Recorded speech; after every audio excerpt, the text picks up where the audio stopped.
Hello, I am Dr. Abhishek Sharma. In this video I will discuss sampling theorem. So let us start sampling theorem.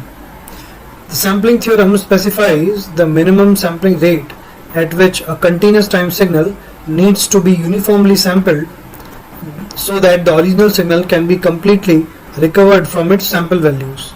To convert a signal from continuous time to discrete time, a process that is called sampling is used. So the value of the signal is measured at certain interval of time. In general, to preserve the full information in the signal, it is necessary to sample at twice the maximum of the signal. So this is basically the conclusion of the sampling theorem. The signal we use in the real world, such as our voice, are called analog signals. To process these signals in computers, we need to convert these signals to digital form. While an analog signal is continuous in both time and amplitude, a digital signal is discrete in both in time as well as in amplitude. So the sampling process is required to convert analog signal into its equivalent digital form. To convert a signal from continuous to discrete, the process is known as the sampling. The value of the signal is measured at certain interval of time, and each measurement is referred to as a sample. Now, the sampling theorem states that any low pass signal having maximum frequency contained FM can be recovered from the knowledge of its sample values taken at a rate of twice of FM samples per second. There are basically two types of low pass sampling theorem. One is ideal sampling and second one is the practical sampling. The practical sampling is subdivided into two categories: natural sampling and flat top sampling. The descriptions of natural sampling and flat top sampling has been already discussed in the previous videos. So let us start ideal sampling. Now, ideal sampling means the sampling of your message signal with the help of impulse train. This picture as presented in the figure B is considered as impulse train sequence. Sometimes it is also abbreviated as COM signal. So to obtain the spectrum of the COM signal, we have to consider the CTFT, a special case of periodic signals. We know that for a signal MT, let us suppose this is our message signal. Let us suppose that this is the spectrum of our message MT. Let us suppose this is FM and minus, and this is FM and plus. This is your F, and this is M of F, which is your magnitude spectrum, let us suppose. Now, CTFT, periodic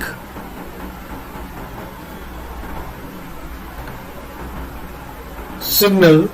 Let us suppose del TT is our COM signal, which is represented by summation n is equal to minus infinity to plus infinity del of t minus nt. Now we know that the Fourier transform of any periodic signal can be calculated as Fourier transform of a periodic signal. Let us suppose Pt is our periodic signal with time period t, fundamental time period t. It will be obtained as summation n is equal to minus infinity to plus infinity f of n del of omega minus n of omega naught, where omega naught is equal to 2 pi upon t. There should be 2 pi here, and let us suppose that if we draw this magnitude spectrum for omega scale, then it will look like minus of omega m and omega m for m of omega, where omega m is equal to 2 pi fm.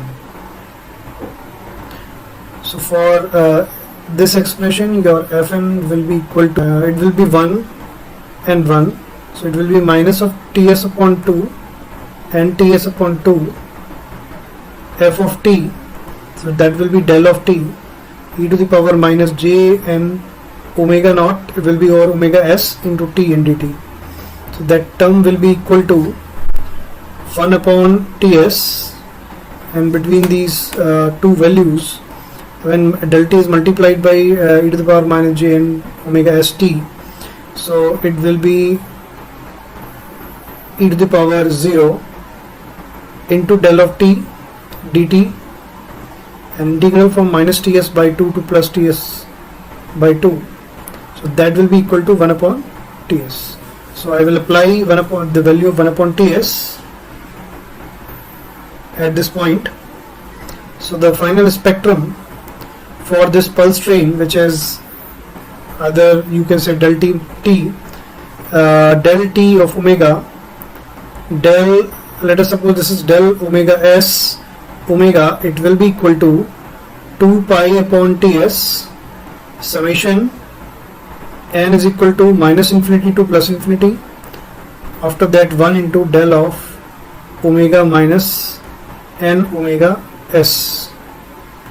All omega naught values will be replaced by omega s, as ts is the sampling time duration. It will be 2 pi upon ts, right?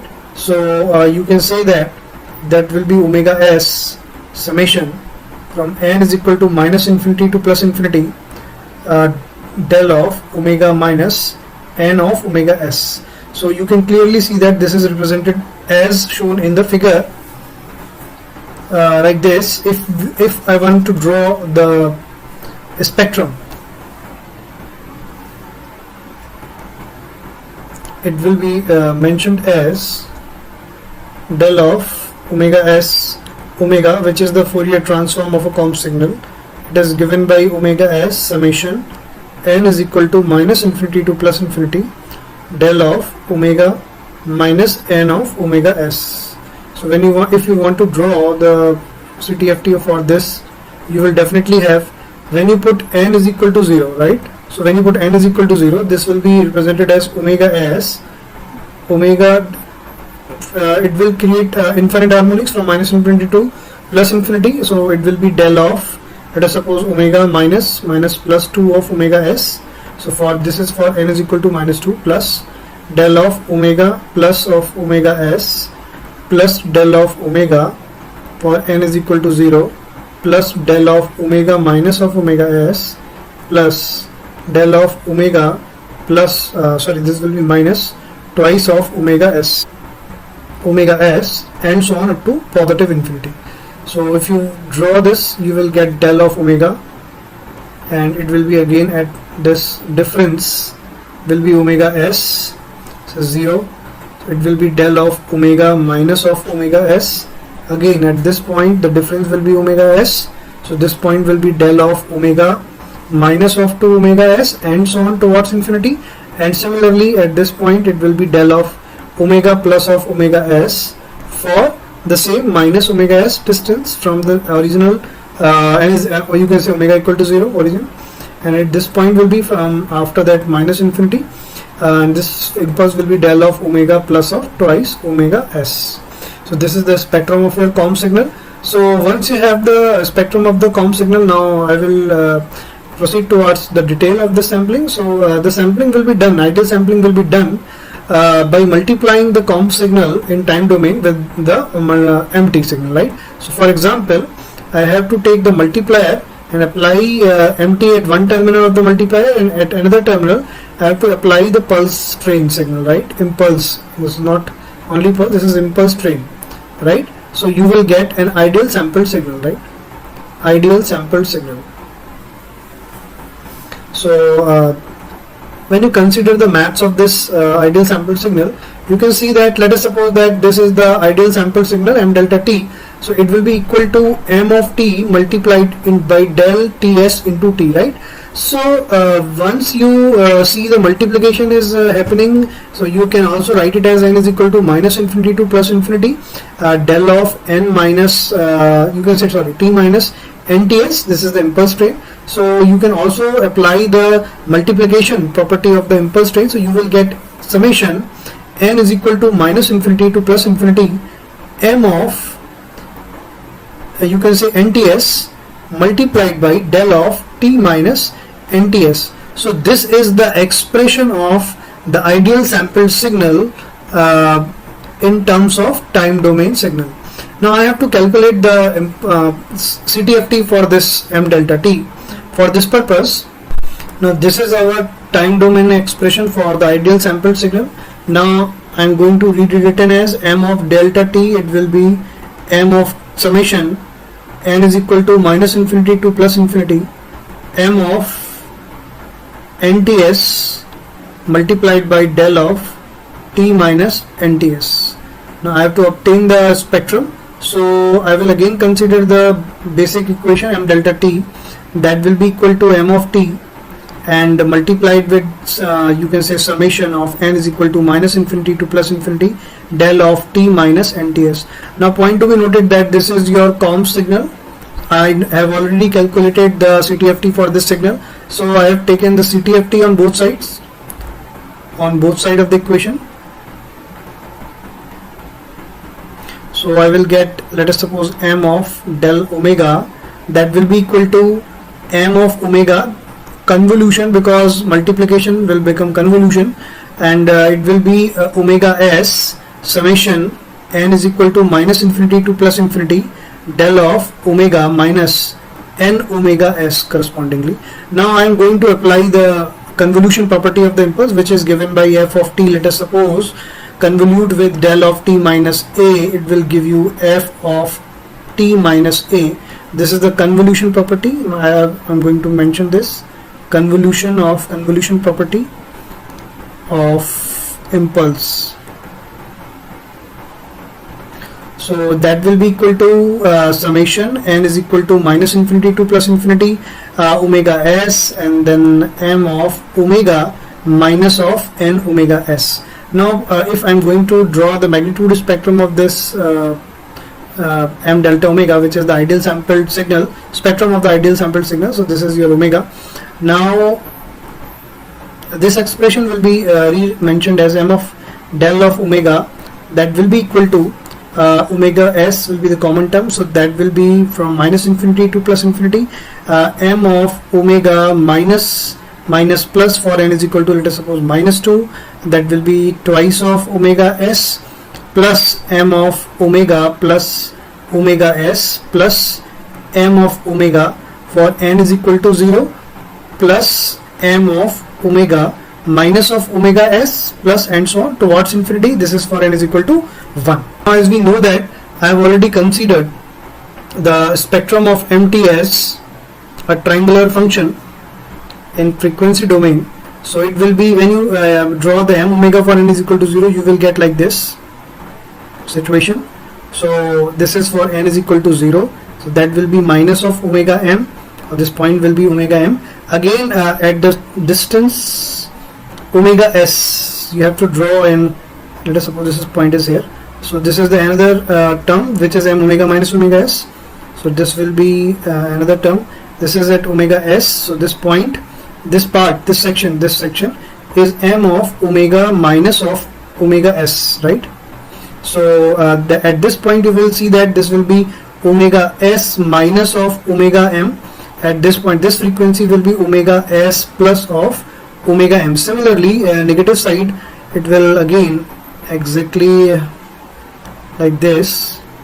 So this is at minus of omega s, so this point will be minus of omega s plus of omega m again, and this point will be minus of omega s minus of omega m, and so on towards minus infinity and towards positive infinity. So you will see that there is an replica of the mf, or you can say m omega, from minus infinity to plus infinity, centered at omega s, right? Omega equal to 0, you can say, and the center frequency or the spectrum is always maintained but shifted towards 0 to omega s, to twice of omega s, and so on. So in this figure we can clearly see that there will be three possible conditions. Once I am going to draw this spectrum of the sampled signal, there are three possibilities, and the possibilities are either the sampling frequency omega s will be greater than twice of omega m. Why I am saying considering twice of omega m? Because you can clearly find that the gap between in this diagram, the gap will be the because this width is twice of omega m, right? This width is twice of omega m. So when omega s will be compared with the twice of omega m, now we can see the three situations, right? Once one is omega s is greater than twice of omega m, then these spectrum will be separated far enough. The critical case will be fs is equal to twice of fm, or you can say omega s is equal to twice of omega m. Now in this case, omega is our scale here.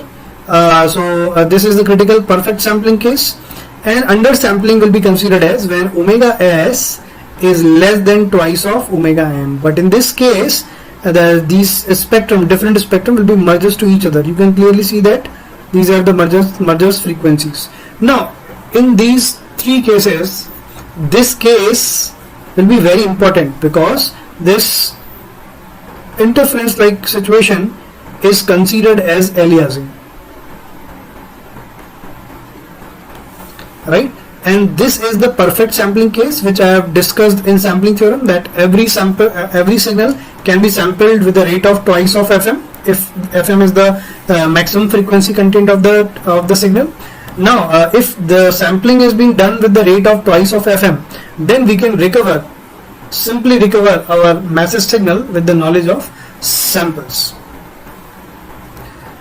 Now as we know that m del of omega, it was omega s summation n is equal to minus infinity to plus f infinity m of omega minus n omega s. This is the spectrum of the ideal sample signal, and the time domain expression for this one is m del t. It will be summation m of nts into del of t minus nts. So this is the time domain expression, and definitely this is the frequency domain spectrum. Now considering the ideal sampling, this was our message spectrum of the message.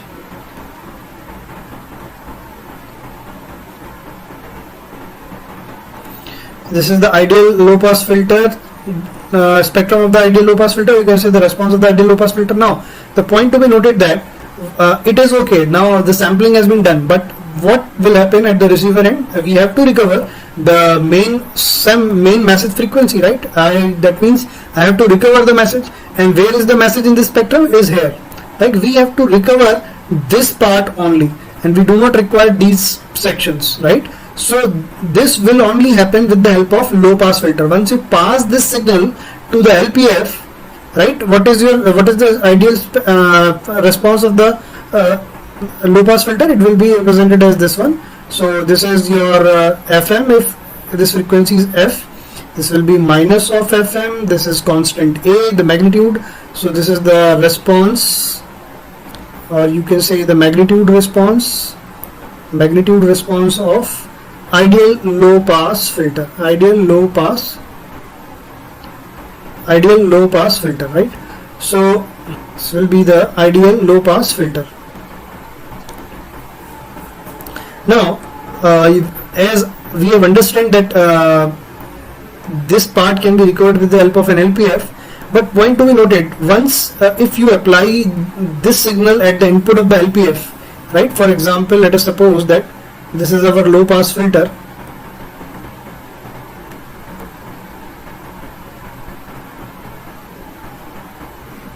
With the cutoff frequency equal to the message, let us suppose, cutoff. So we will get our message spectrum, right? So we will get only this one, FM, this is your our minus FM, and like this one. So from these three parts, you can clearly see that this will be recovered, but when you apply this type of sampling at the end of, let us suppose that y1 omega, this is y2 omega, and this will be y3 omega. So when you apply y3 omega at this terminal, so you will only get this part. So you can clearly see that a little bit portion which is like this is missing, right? So frequency, you cannot actually recovering your message signal because something has been lost, right? For example, you are only recovering this section only, but this part of the frequencies are missing. So once you find the aliasing has been already occurred, then you cannot recover your message signal with the help of the sampled values. So it is quite necessary that you have to recover with the rate of or you can say you have to sample your signal at least required rate twice of omega m. That means rate should be exactly either greater than or equal to twice of omega m samples per second. So this is the required rate. That exact rate, which is twice of omega m, this is considered as Nyquist sampling rate. Nyquist sampling rate or sampling frequency. Corresponding to this Nyquist sampling frequency, there is a Nyquist sampling time interval. Nyquist sampling time interval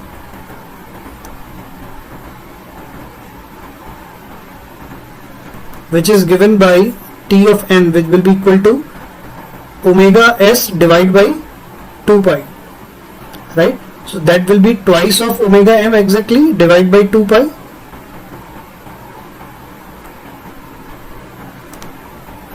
and that will be equal to omega m upon pi. So this is the Nyquist sampling time interval. Point to be noted that this is the maximum allowable time. Maximum allowable time, or you can say sampling time interval.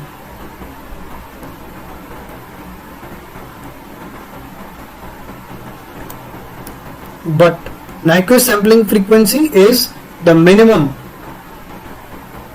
required sampling frequency. So Nyquist sampling frequency is the minimum required sampling frequency, but the Nyquist sampling time interval is the maximum allowable sampling time interval.